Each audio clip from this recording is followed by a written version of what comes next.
I think for Christians, it's obvious that God not only cares about justice, but has a plan to make all things new, to restore broken people and broken places.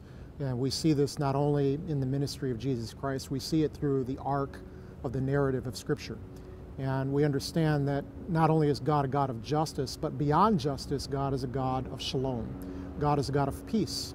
And in fact, the coming of his kingdom in the person of Jesus was not only a demonstration of his plan to make all things new during that time, but I think a prophetic pronouncement about God's plan to make all things new at a permanent level in the world to come. And for Christians, when we actually participate in the process of justice, when we act on our beliefs, we act on our faith to establish the kingdom in this world, I believe what we're actually doing is participating in the great kingdom dream of God, which will find its actualization in its fullness in the world to come.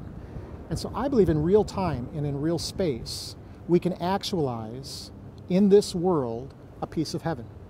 When we restore broken lives, when we free slaves, not only slaves that are physically, literally locked in places of darkness and torment, but when we free women and men from their sins to themselves, we can actually establish in their lives and in this world a piece of the dream of God.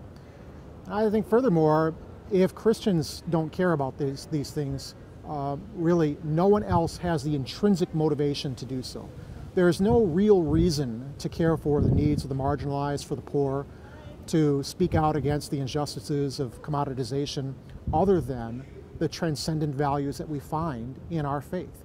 When Jesus launched his ministry, he chose to do so by quoting Isaiah and reflecting upon his own ministry. He understood that the reason why he was sent was to bind up the brokenhearted, to restore sight to the blind, to proclaim freedom for those who were enslaved. And the message hasn't changed. The message of Jesus Christ is still a message of radical individual and societal transformation. And I think over the last 100 years, the Christian church has dichotomized those two things.